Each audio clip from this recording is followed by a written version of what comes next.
평범한 일상이 오가는 주택가의 한 골목. 이 길이 낯설고 불편해진 건 느닷없이 벌어진 그 일이 있은 뒤부터였습니다.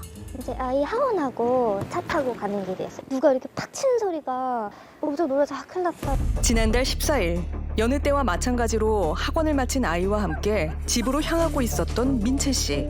바로 그때 순식간에 벌어진 일이었습니다. 분명 피했다 생각했는데 행인과 부딪힌 겁니다. 다리를 절뚝이며 고통을 호소한 교통사고 피해자는 70대 장 씨.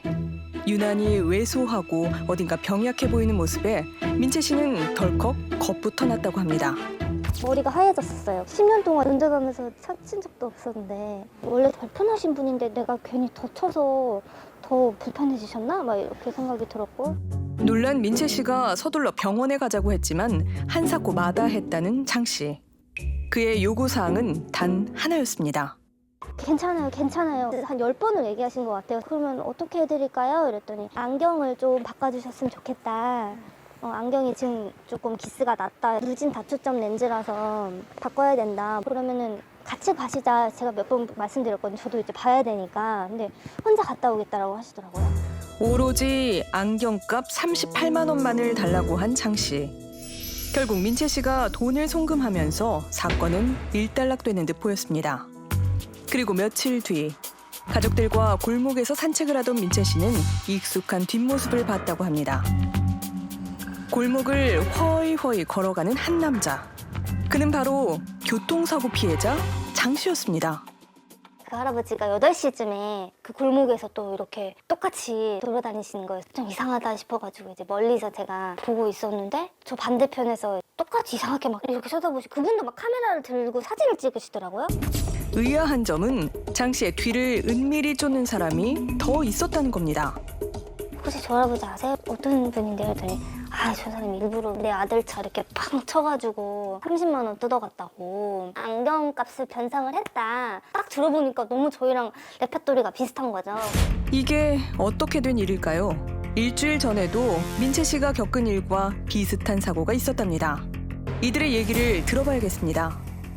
문 뒤쪽에서 쾅쾅쾅 하니까 깜짝 놀라서 뭐야 그러고 브레이크를 팍 밟았죠. 차에 부딪히자마자 몸을 숙였다가 또 몇 걸음을 걸어간 뒤 자리에 주저앉았던 장 씨.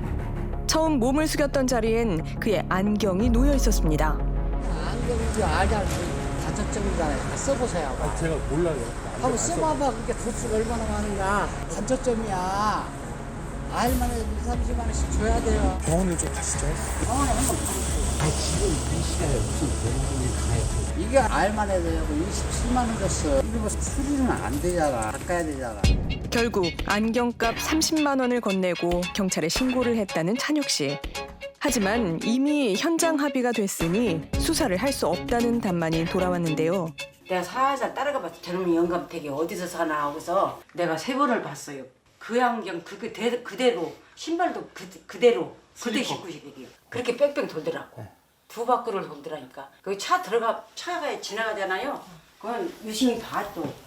뒤늦게 블랙박스를 다시 살핀 민채 씨도 그제야 이상한 점을 알아챘다고 합니다. 블랙박스를 봤더니 후면 카메라에 보통 팔에 찼으면 이렇게 해야 되는데 이것도 아니고 그냥 바로 안경을 벗더니 이렇게 쏙 던지는 거예요. 바닥에다.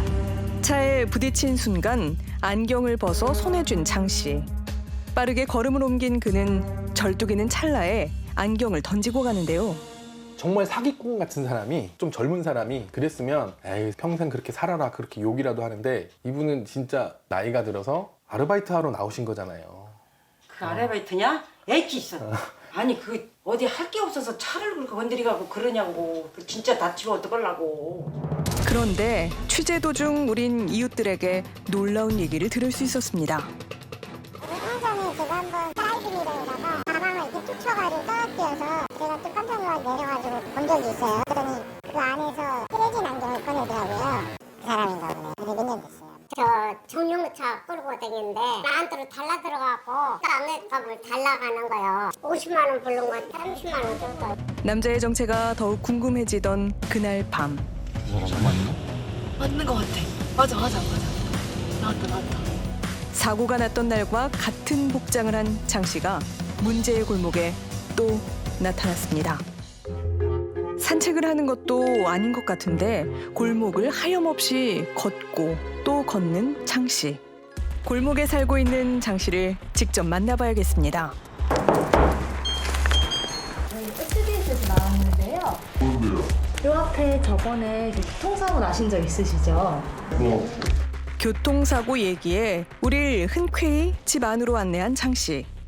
나 지팡이를 내가 내갱 새겨갖고 약으로 살잖아요. 오늘도 피고가갖고 먹고 살아요 지금. 나 지금 한두 가지 지금 또 오늘 또 왔어요. 그는 한참 동안 지팡이 없인 걸어다니기도 힘든 자신의 건강 상태에 대해 설명했는데요. 보세요. 몸이 좋았고 좋은 사람이었어요. 그 당시에 열도 많이 따라하고. 한때 화려한 과거를 자랑했지만 건강을 잃고 모든 걸 잃었다는 장 씨. 안 나서 이쪽으로 마비가. 이렇게 마비가 왔다고. 중심을 굳게 잡는 게 힘들지. 딱 걷고 해야 되는 그런 것이 안 되니까. 잇따른 접촉사고도 중심을 잡지 못해 벌어진 거라는 게 그의 설명입니다. 차가 잘못이다니까요. 근데 쉥 하면서 그냥 탁 쳐불면 나도 모르는 거야 그건요. 사고 났을 때 안경 이야기를 하셨다고 들었어요. 네, 내가 말씀드린 넘어지면은 팍 떨어져 불잖아요 그냥. 그래 그런 거요. 근데 안경만 똑 떨어졌어요. 예. 아니 힘이 없으니까 그냥 쓰러져 보면은 그냥 안에 떨어져 보잖아요. 모든 것이 사고였을 뿐 어떤 고의도 없었다고 주장하는 장 씨. 혹시 블랙박스에 찍히지 않은 또 다른 진실이 있는 걸까? 우린 영상 분석 전문가와 함께 사고 당시의 상황을 좀 더 면밀히 확인해 보기로 했습니다. 안경을 벗고 나중에 안경을 다시 찾아서 쓰는 행위가 두 영상에 공통적으로 발생하거든요. 그게 뭐 충격에 의해서 벗겨진 거다 한다면은 상당한 충격에 의해서 저 사람은 피해자는 넘어져 있거나 몸이 회전하거나 해야 돼요. 근데 영상을 보면 알겠지만 그냥 걸어가요. 그러니까 뭔가 다쳐서 충격을 받은 사람의 행동을 보기 어려워요. 안경이 벗겨진 이유가 충돌 때문이 아니라는 겁니다. 게다가 그리고 다치면 저렇게 걸어가지는 않아요. 그냥 그 자리에 주저앉고 손짓을 하거나 도움을 요청하지. 우측이었는데 이제 좌측 발이 쩔뚝거리는 게 나와요. 그렇기 때문에 이거는 정상적인 교통사고에 의한 피해자의 행동으로 보기에는 매우 어려운 영상이라고 판단이 됩니다. 궁금한 건 더 있습니다. 장 씨의 불운한 사고는 왜 꼭 이 주변에서만 벌어지는 걸까? 일방통행이라 여기는 차가 이렇게 돌아가서 일로 직진하면 대로 넘어가. 여기도 또 큰 길로 나가는 길도 있어요. 자동차의 통행량이 많고 늘 불법 주정차된 차량이 있어 크고 작은 접촉사고가 잦지만 CCTV는 많지 않다는 문제의 골목. 거기가 굉장히 복잡해요. 이렇게 일방통행, 나와서 이렇게 일방통행이에요. 누군가가 하나가 들어왔다 그러면 꼼짝 달싹을 못해. 우리 같은 사람은 진짜 예리한 사람들만 빠져나가서. 이웃들의 말대로 장 씨는 정말 이곳을 일부러 노린 걸까요? 안경이가 여기 있으니까 맨날 저기 가끔 내려와가지고 그분이 먼저 한번 차하고 그런 실기가 한번 붙은 적이 있어. 뭐 차가 지나가면서 이 사람 뭐 팔을 뭐 건드린 것 같아. SUV차인데 SUV차. 이거 차가 내려오고 올라가고 정지했다 가는 법이 없는 그런 스타일인 것 같아. 자고도 생각 안 하고.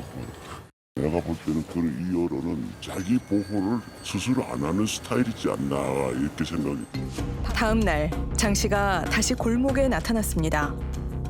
옷을 차려입고 서류 봉투까지 든 어째 평소와는 조금 달라 보이는 모습인데요. 지팡이 없이는 걷기도 힘들다는 말과 달리 장 씨가 가벼운 발걸음으로 향한 곳은 바로 실내 경마장이었습니다. 챙겨 먹어야 할 약이 수두룩이라면서도 아침 9시부터 저녁 6시까지 아무것도 먹지 않은 채 자리를 지키며 한 방을 노린 장 씨. 경마장에서 나온 그는 바삐 다른 장소로 걸음을 옮겼는데요. 여기 옆에 그냥 팔아요? 미용 재료를 파는 곳인가 했지만 안에선 카드 게임이 한창입니다. 장 씨에게 다시 답을 들어봐야겠습니다. 그런데 이제 블랙박스 영상을 확인했는데 이렇게 뒤에 걸어가셔서 안경을 벗어서 땅에 두시던데요. 벌어서 말도 안 되는데 아버지 돌아가서 땅에다가 둬요. 근데 영상에 그렇게 찍혔어요. 나는 그래 그 운전자 나쁜 라고 생각을 해요. 아주 나쁜 놈이에요. 차라리 병원에 가갖고 그냥 대박이나 쓰게 만들어 볼 걸 이런 생각이 들어요. 안경값만 받고 그냥 봐준 것이 아쉽다. 농담 아니에요. 억울하답니다. 자신은 분명 사고를 당했고 상대를 배려해 안경값만 받은 거라는데요. 안경점 이름 말해주실 수 있어요? 왜 모르는? 위치만 말해주셔도 저 찾을 수 있는데. 그저께 일도 기억 안 나는데 한번 그랬구나 뭐 그런 걸 뭐 생각하고 있어요. 영수증이나 혹시 있으세요? 아이고 참 야죠. 그러면서 지금 뭐 갖고 있어요 지금 참. 나 가요 쓸데없는 말만 물어봤어. 참으로 수상합니다. 우린 해당 경찰서에서 장 씨가 저지른 사건에 대해 알고 있는지 확인해봤습니다. 우리한테는 접수되지 않았는데 신고하는 게 제일 좋죠. 처벌하는 거는 조금 더 조사를 해봐야 되니까 어떤 단서가 있으면 수사는 시작할 수 있어. 그죠? 전문가는 석연치 않은 교통사고가 벌어지면 경찰 신고가 최우선이라고 조언합니다. 실질적으로 형법상으로 보면 업무상 과실치사항이 될 수 있는데 합의금을 지급했으니까 본인이 직접 본인의 과실을 인정했다 라고 주장하면서 추가적인 피해금 등을 보상을 요구를 할 수가 있어요. 반드시 블랙박스를 먼저 확인하시고 보험회사에 접수라도 일단 하시는 것이 안전하고 경찰에 신고하시는 것이 추후의 피해를 막을 수 있는 방법입니다.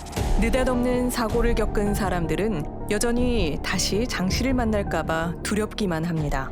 겪는 것도 인체에 무리가 있을 거 아니에요. 할아버지가 정말 환자라면 그렇게 안 하셨으면 좋겠어요. 사람들이 겪었을 저하고 똑같은 심정, 불쾌하고 분하고 막 이런 감정들을 그나마 좀 씻었으면 좋겠고 이분이 다른 피해자들을 또 만들지 않도록 해줬으면 좋겠다.